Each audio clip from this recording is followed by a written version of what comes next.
Montana Talks here. Live and local. This is Montana Talks with Aaron Flint.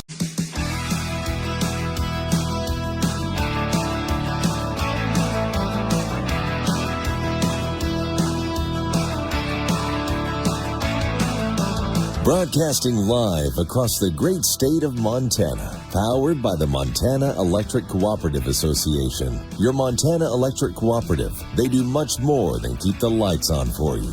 This is Montana Talks with Aaron Flint. Well, if the Joker from Twitter was here with us today, he would know which movie reference or which show reference this comes from.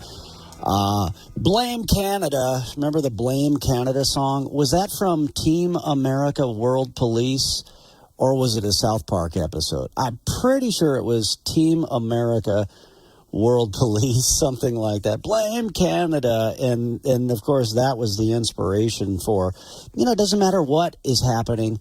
Doesn't matter what caused something bad to happen. You got to blame climate change. No matter what, doesn't matter what the problem is, blame climate change. This NBC Montana story, good night. They published this one Friday night. That's when you got to report all the bad news that you don't want people to see. You report it on a Friday night on a TV station. Here's the headline. Climate change drives up home insurance rates in Montana. Not the massive Bidenomics spending that's driving up all this inflation. Not the fact that property values have gone up. Not the fact that there's more folks that are living in the urban wildland interface. No. You can't talk about the fact that everything costs more now because of the Joe Biden, John Tester inflation and the massive government spending. No. Blame climate change. Yeah, over the past 2 years, home insurance rates rose nearly 20% nationwide, with a projected 6% additional increase on average in the coming year. Let's see. So in this story, they quote, NBC Montana quotes somebody from some outfit called Insurify.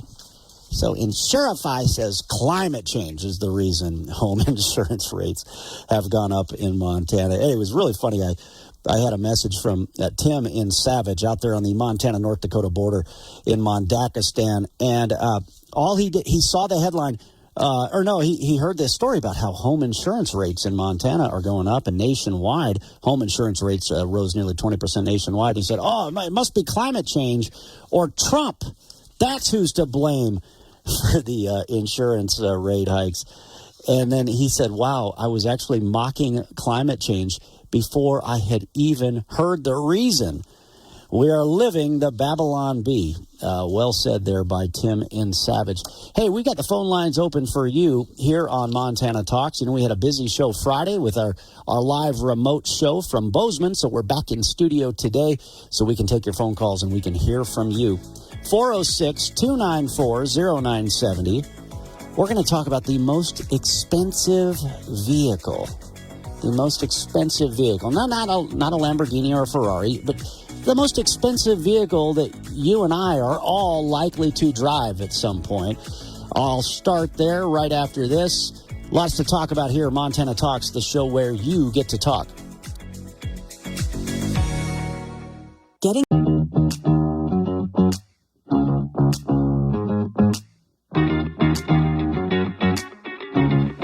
your calls live. 406-294-0970. Montana Talks with Aaron Flint. All right, I want to queue up this. Let me see if I can get this thing. Okay, good. It's going to play. I almost started playing a clip from South Park. Apparently, Blame Canada did come from South Park. Thanks to Brian and Billings for sharing that YouTube video. I'll see if I can play a portion of it here a little bit later. But you can't just play South Park live over the air because there might be some words in there that we shouldn't be using or can't be using here over the air radio. But yeah, here, I got it ready to go for you right now. What is the most expensive vehicle Now, we're not talking about Lamborghinis and Ferraris and things like that. We're talking about what's the most expensive vehicle, something that every one of you is going to drive or has the ability to drive. I'll get to that here in a second, but what about EV trucks? Some of you may have missed this story. This was a Fox News radio report last week. I meant to share it with you here on our statewide show. I didn't get to it for some reason, but here it is. Companies are pushing back at the costs of running electric vehicles. Executives in the trucking industry tell the Wall Street Journal battery electric rigs can't travel as far as diesel rigs, require several hours to recharge, and it can take years to install on-site charging facilities. And they say battery electric trucks cost about 3 times as much to purchase as a diesel rig. Daimler Truck says orders for its Freightliner E-Cascadia battery electric semi this year are about level with last year's orders, even though there's a push to switch to EVs from governments, regulators, and companies to lower truck pollution. All right. So, yeah, look at the massive cost that would put on our nation's shipping industry if they were forced into having to try to use these unreliable EVs in the nation's shipping industry. But oddly enough, that's what California is trying to do to the railroad industry. I'll get to that story here in just a second. But if you think EV trucks are the most expensive vehicles on the market, I saw this soundbite from Senator Steve Daines. He was on Fox News a few days ago talking about inflation and much more. Here's what he had to say. The most expensive vehicle that the American people drive right now is their shopping cart. They know the prices are up over 20% from where they were when President Biden first took office. Man, he's got a point there, doesn't he? The most expensive vehicle that Americans drive here, by and large, is the shopping cart. You know, you can pay off your vehicle. Maybe it's already paid off. You can, invest in maintenance to keep it on the road a little bit longer so you don't have a new payment or whatever. But hey, you're constantly driving that grocery cart. And because of all of the massive government spending, particularly in Joe Biden's first 2 years in office, we have seen massive inflation. Mainly triggered by that ARPA bill that was put forth on a party line vote. Listen to Maria Bartiromo talk about just the inflation numbers that we've been seeing just in the past few months alone. Bread. When Joe Biden walked into the White House in January of 2021, bread, $1.55. Percent change today, March of 2024, $2. That's up 29%. You could do spaghetti. Spaghetti cost per pound, $1.31 when Joe Biden walked into the White House. Now it's $1.42. That's up 8.5%. Let me give you one more, and I'll say let's do chicken, fresh, whole. Cost per pound was $1.60 in January 2021. It's now $2 in March of 2024. That means it's up 25%. Steak is up 28.5%. Why? So let's do the why. The why is the dictionary definition of inflation is very simple. Too many dollars chasing too few goods. That's the definition of inflation. Okay, what do we have? Way too many dollars under the Biden administration. All right, yeah, and of course, as the University of Montana's Bureau of Business and Economic Research, Dr. Pat Barkey pointed out, I remember when it played over the radio, he said that when inflation really started skyrocketing, it was after that ARPA bill passed and got signed into law on a party line vote. That's when inflation really started skyrocketing, and of course it's still skyrocketing to this day. Man, no wonder 100,000 plus Americans showed up in New Jersey to see President Trump over the weekend. Whether you're a Republican, conservative, independent, or even a registered Democrat, I'm asking for your help in saving America. Our country's in trouble. It's in big trouble. Instead of a Biden tax hike, I'll give you a Trump middle class, upper class, lower class, business class, big tax cut. And the Biden economic bust will quickly be replaced with a brand new Trump economic boom. We're going to have another boom like we had all across America. Millions of people in so-called blue states are joining our movement based on love, intelligence, and a thing called common sense. Yeah, now that same montage was on Fox and Friends first at about 3-something Montana time earlier this morning. And immediately following that montage was a former Democrat member of Congress, now a Republican member of Congress, Jeff Van Drew.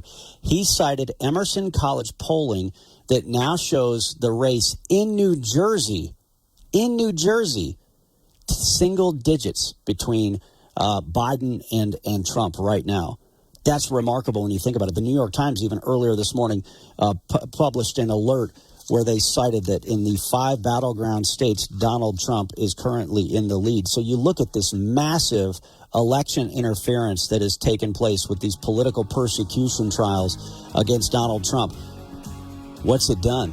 It's only strengthened him. It's boomeranged on these guys. It's boomeranged on these George Soros-funded DAs like you couldn't imagine. Well, some of you predicted it, right? All right, we got phone lines open for you, 294-0970.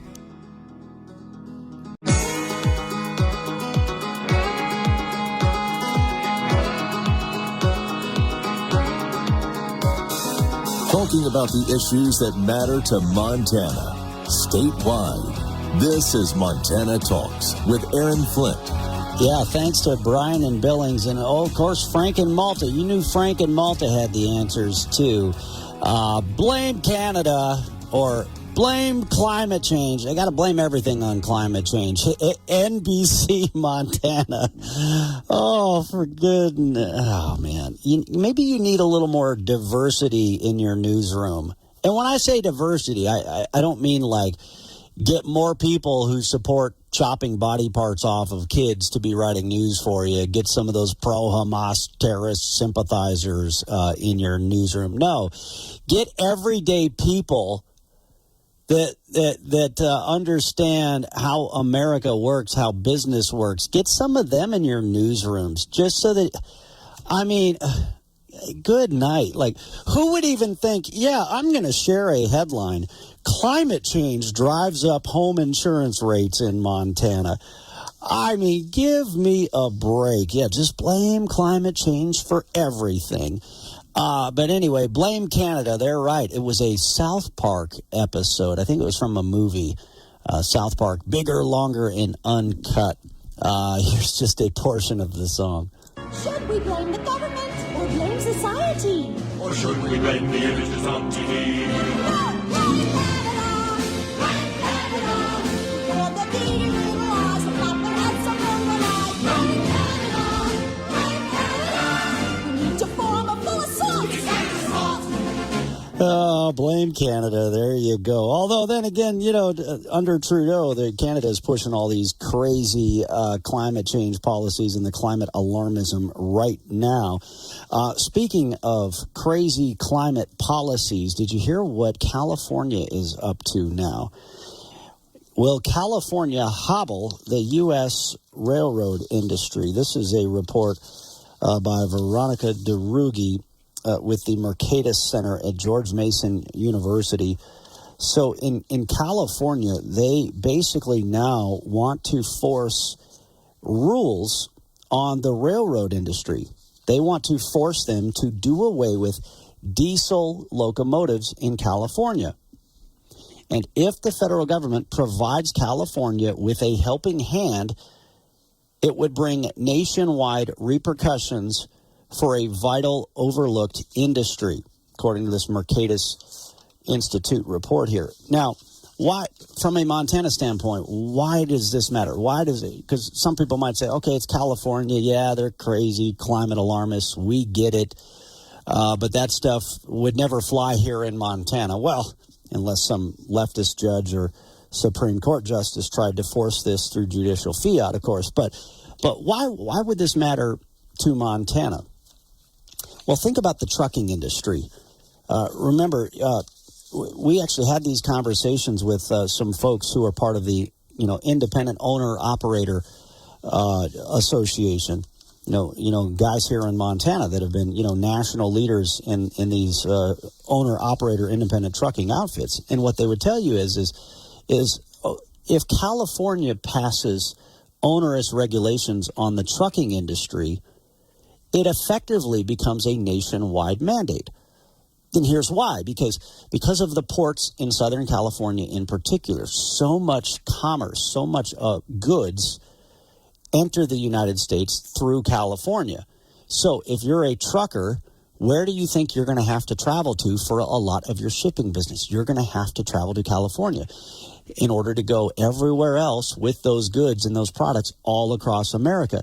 So if California forces you to have to abide by these absurd regulations and restrictions, they've effectively forced almost the entirety of the nation's trucking industry to now have to abide by their absurd regulations, which, if you ask me, is a violation of the Interstate Commerce Clause when they do so, but nonetheless, they've been allowed to get away with it.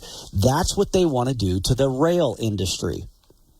That's right. The same people that wanted to kick our railroaders to the curb over COVID vaccine mandates. Remember when they tried to force these on the railroaders? They tried to railroad our great men and women working for the railroads. Well, they want to hobble the entire U.S. railroad industry. As Veronica DeRuggi points out here for the Mercatus Center at George Mason, rail is the most basic infrastructure of interstate commerce, accounting for around 40% of long-distance ton miles. It's also fairly clean, accounting for less than 1% of total U.S. emissions. The California Air Resources Board regulation would have all freight trains operate in zero-emission configuration by 2035. At the end of the decade, the state is mandating the retirement of diesel locomotives 23 years or older, despite typically useful lives of over 40 years. Starting in 2030, new passenger locomotives must operate with zero emissions, with new engines for long-haul freight trains following by 2035. And so basically what they would be doing is, as a result, any of the railroads that operate in and through California would have to abide by these regulations unless they were blocked somehow at the federal level. So that's why they're trying to force this in California. For large railroads, Veronica reports, the cost would be a staggering $1.6 billion per year, whereas some smaller railroads would pay up to $5 million. Many of these smaller companies have signaled that they would simply go out of business. For the large railroads, the requirement would lock up about 20% of annual spending, money typically used for maintenance and safety improvements. Not only that, but how would we know the safety? How would we know that the safety would be there with any of these all EV types of newer technology that they would try to force on these railroads as well? But yet, just another example of the climate alarmists causing economic harm in this country. And really, I think it would have the opposite effect of what they're trying to accomplish in the first place. I mean, it's just like these people that would protest a natural gas-fired power plant in Laurel, Montana.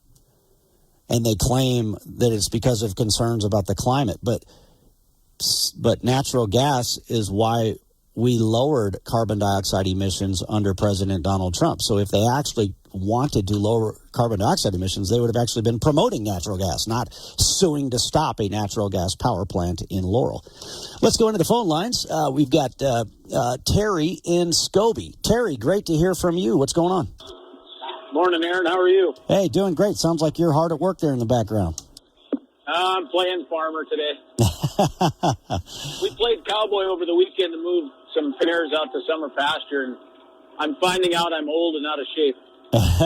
Well, your son's about 6'8". I think he can do the job, right? Well, he's out doing his own job right now, so it's just Ryan and I. But so you're talking about these electric trucks. There's a guy that I think you'd enjoy listening to. He's built up in British Columbia. His name's Chase Barber. He's on Instagram, and he's built this Edison truck that's a diesel electric, like the railroad does. And somebody asked him one day, why don't you go all electric? And he said, because if right now with the battery technology we have to run a truck, a normal day's work, that battery bank would weigh 50,000 pounds. And most normal trucks, that's their load capacity. So you throw all the batteries on, and you're not going to be able to carry any goods to make money at your job. It's unbelievable how stupid the EPA is. Yeah. No, that's crazy. Yeah. Does that guy have the same last name? Any relation to you?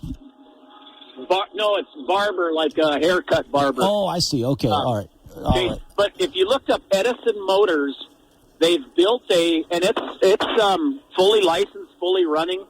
They use a 5.9, like a pickup motor, diesel motor, to run a generator, and then they have a battery bank, just like a locomotive does, and it just runs the diesel when it needs it, and it's very innovative. They've actually got contracts with a bunch of Canadian trucking companies to start building these, because Canada's even more radical in the EV or in the environmental whatever. That Trudeau is insane. Oh yeah.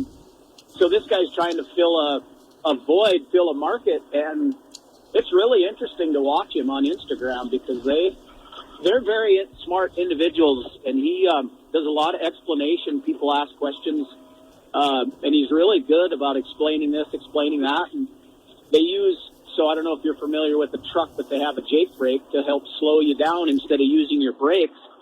Well, with those electric motors, they can use that, and it's a regenerative, putting charge back into the batteries when you're trying to slow your truck down. Interesting. It's really interesting. The guy is extremely intelligent, and he's not that old, you know. Yeah. For You talk about how crazy Canada is with this climate alarmism policies right now under the radical left-wing Prime Minister Justin Trudeau. What did you think? I think you were at that dinner when the ag minister from Saskatchewan spoke. I mean, yeah, you know, Democrats and Republicans and left and right, they used to fight over who got to claim they were fighting for farmers more than each other. Now they're deliberately targeting the farmers. I mean, it's like they don't need your votes anymore, I guess. They don't need our votes, and they don't want our product. They think we're going to apparently live on thin air, and what is it, unicorn farts, and I can't remember what you know what I mean? And grasshoppers. They want you to eat all those grasshoppers that you might see here this year. They don't understand. You know, the cows are killing, so let's get rid of the cows. Well, where do you think a hamburger comes from? Where do you think, it's not just the grocery store. It's the education. They're so far removed, people don't have a clue where their food comes from. And that's right. But we got to hold it right there. Got to take a quick break. Terry, if you got more to share, stand by. I can come back to you after the break. Phone lines are open for you, 294-0970. This is where Montana talks ag with Lane Nordlund. The May World Ag Supply and Demand Estimates report is out, and for the 2024 through 25 marketing year, U.S. corn outlook is calling for a larger supply, greater domestic use and exports, and higher ending stocks. The corn crop is projected at 14.9 billion bushels, down 3% from last year, while the yield projection is 181 bushels per acre, while total corn supplies are forecast at 16.9 billion bushels. The season average farm price is down 25 cents to $4.40 a bushel. Join the National Cattlemen's Beef Association.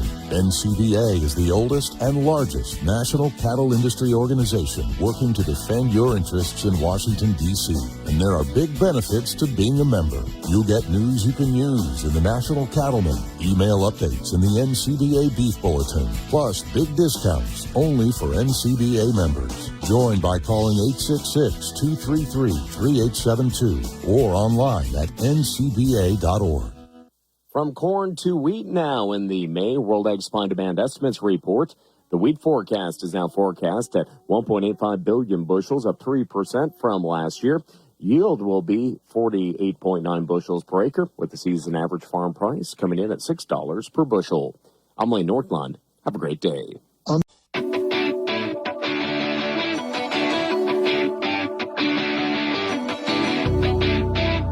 This is where Montana talks. Montana Talks with Aaron Flint.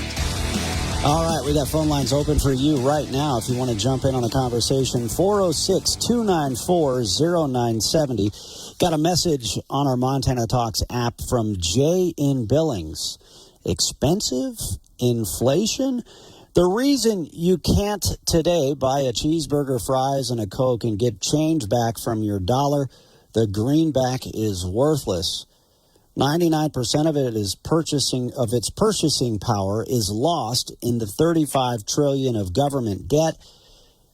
Add that more in personal debt, the greenback is worthless. Audit the Fed, trade for goods and services, and pay labor in gold and silver. Let's build more mines in the Treasure State. Jay, I'm with you on that front. Yeah, we need more mines in Montana and support the ones we got, of course, as well.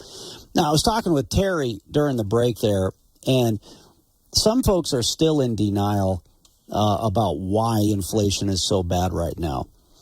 And they'll defend Biden and Tester by saying, oh, it's corporate greed. Corporate greed is the reason why inflation is so bad right now. Okay. Why was corporate America less greedy when Trump was president? Why are they so greedy with Joe Biden as president? I mean, make America great again. Make corporate America less greedy again by getting Donald Trump back in office. I mean, if that's their response, well, it's corporate greed. Why are they so greedy under Joe Biden?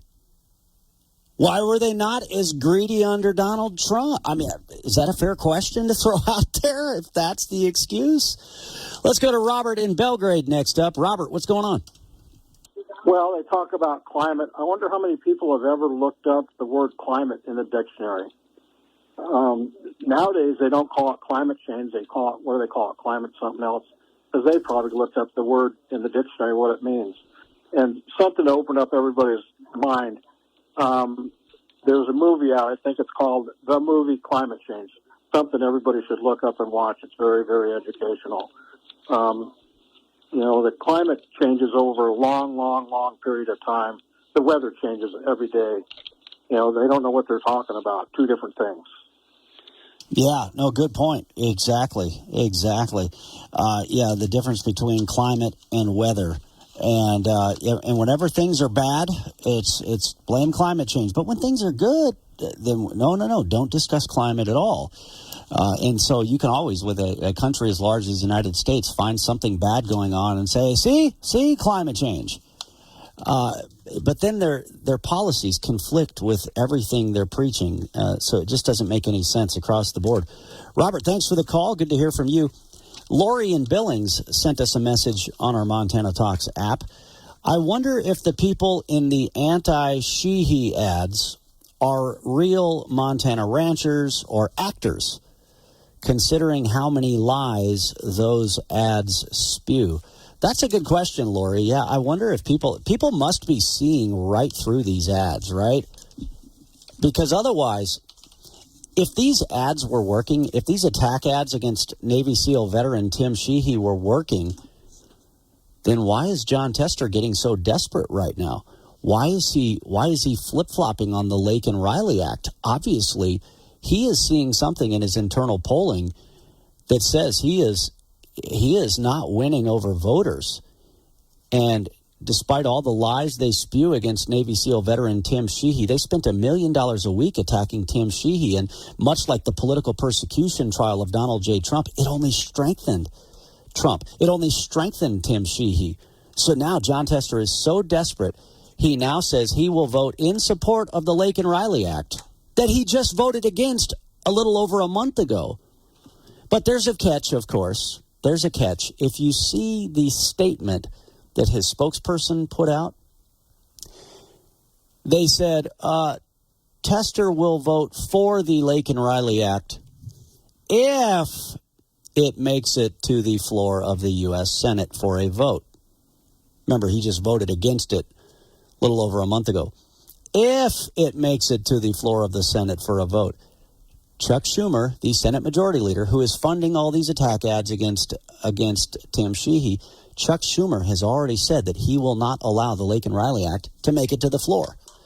So there you go. Jon Tester can come back here, I'll vote for the Lake and Riley Act. if it makes it to the floor. And then meanwhile, his buddy Chuck Schumer will just make sure it never sees the light of day.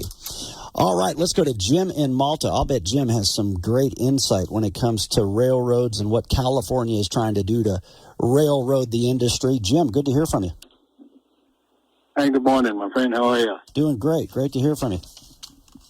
Yeah, well, it's been near and dear to my heart for a lot of years, but I don't know if people realize that CARB, the California Air Resources Board, has been setting precedents for the United States and its democratic policy, environmental policy, which has driven the prices of trucks, pickups, tractors, everything that's used on the farm and ranch up here, that you've got to have diesel exhaust fluid, all of that.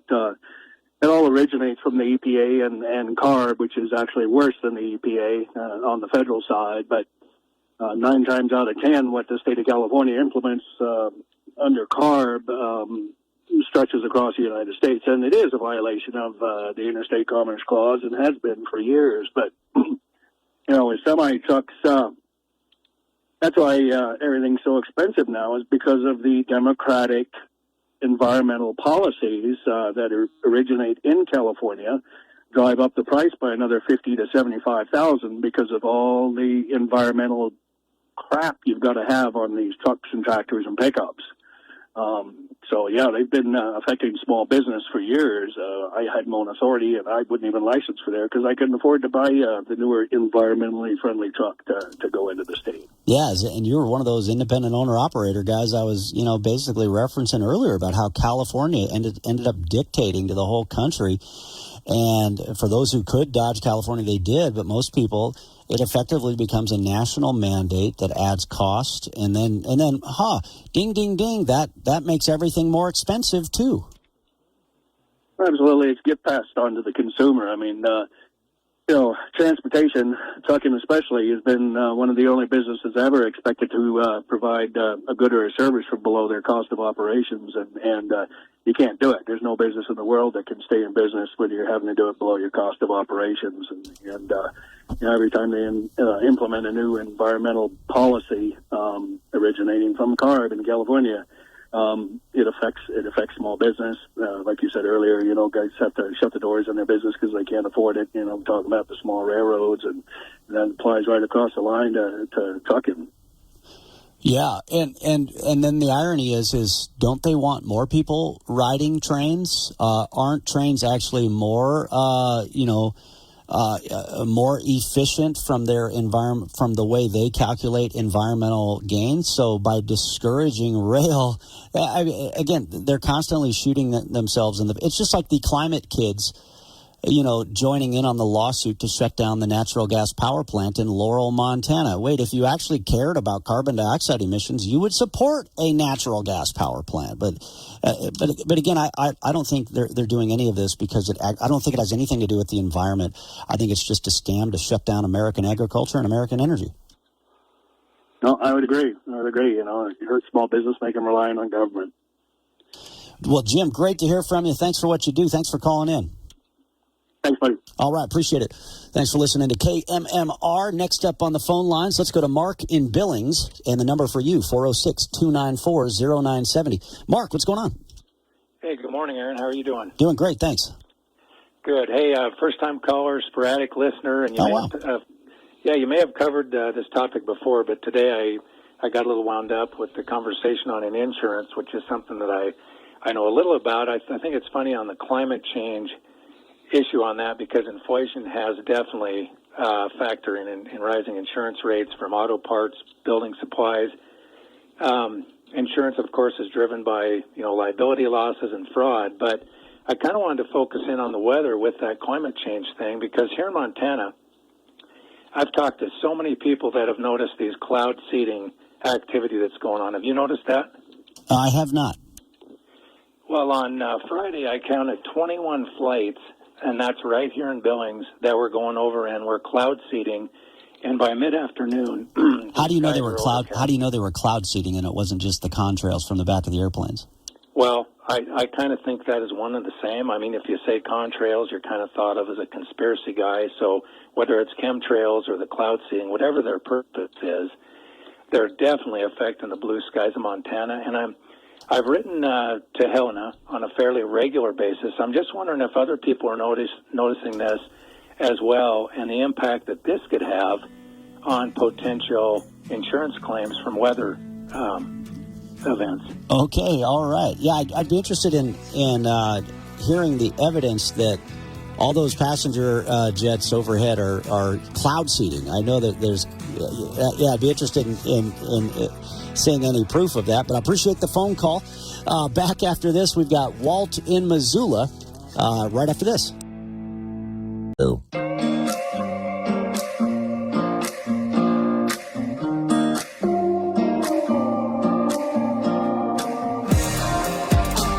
Broadcasting live across the great state of Montana, powered by the Montana Electric Cooperative Association. Your Montana Electric Cooperative. They do much more than keep the lights on for you. This is Montana Talks with Aaron Flint. Let's see, Art in Kalispell sent us a message here. We were talking about how Liberal Senator Jon Tester flip-flopped on the Laken-Riley Act. He just voted against the Laken-Riley Act. Remember when Stephen Miller tore into him after that vote? And then now he says he'll vote for it. The polls must not be looking good for Jon Tester. But anyway, he says he'll vote for it if the bill makes it to the floor.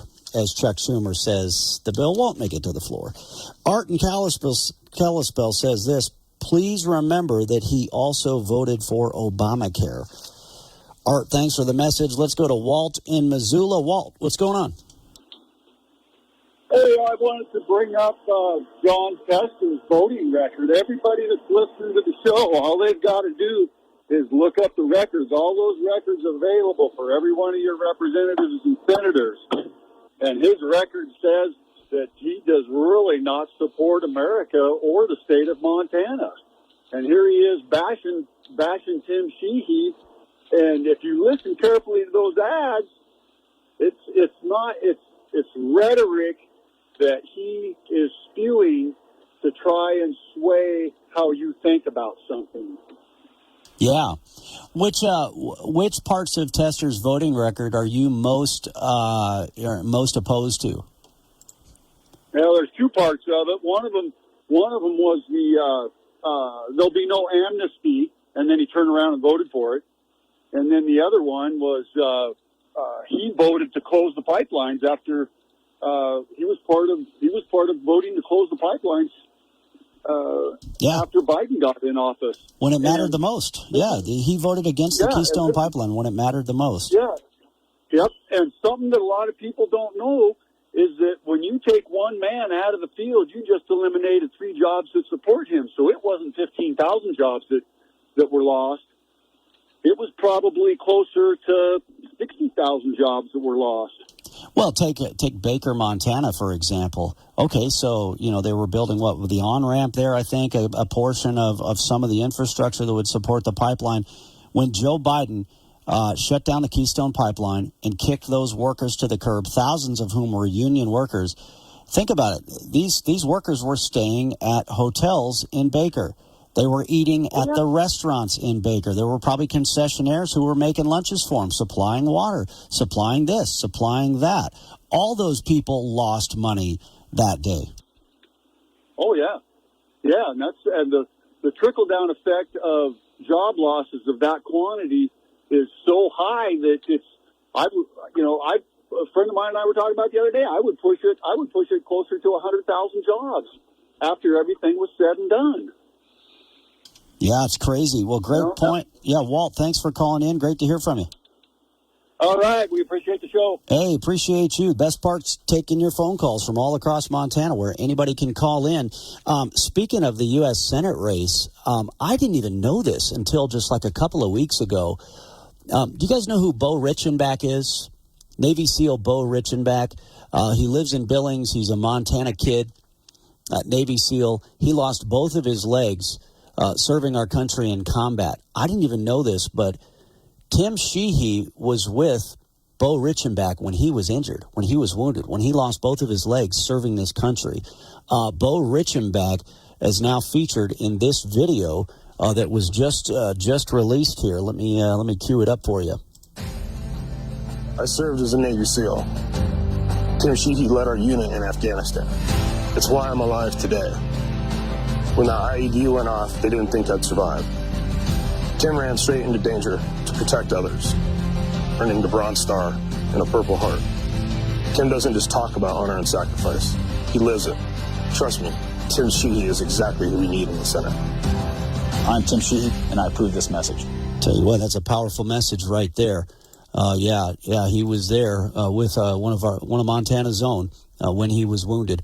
That was powerful. All right, next up on the phone lines, let's go to Lucas Schubert in Kalispell. Lucas, what's going on? Hey, just wanted to talk about the Second Amendment, but, just wanted to say about the Senate race. I mean, Tester has voted more with Biden than Bernie Sanders has, and so many crucial votes has come down to it, so we need to win big. But what I was going to say is, as a state legislator, I will fight to protect the Second Amendment, and the main thing that I think is critical is that we ensure that not a penny of state money, of your taxpayer dollars, goes to support either the federal government or other states from coming here and enforcing unconstitutional gun laws. Because you look at what these blue states do, like California and Oregon and Washington, they do the same exact thing but with abortion. Their state employees are banned from giving out any information about any abortion that goes on in the state. We need to do the same thing about guns, okay? We need to become a complete Second Amendment sanctuary state. I'm going to support that. But yeah, and we need solid conservatives across the board. Hey, thanks for having me on. Hey, thanks, Lucas. Hey, Lucas, real quick, we got 20 seconds to go. Scott in Billings messaged us. Who is your choice for the Supreme Court elections? I think you share the answer I'd give. Yep, pretty clear. Like, we need Corey Swanson and Dan Wilson. They're the conservatives, and we can't get any significant conservative legislation to stick on the books if we keep electing these liberal judges. So we need these conservatives. It's going to be big. I think we might win because last time it was 2022. It was a more blue year. This time Trump on the ballot will help. Yeah, Trump on the ballot will help. But no, I concur. Corey Swanson, a fellow Iraq war veteran. Dan Wilson stood up for freedom during the COVID lockdowns and more. All right, sorry we ran out of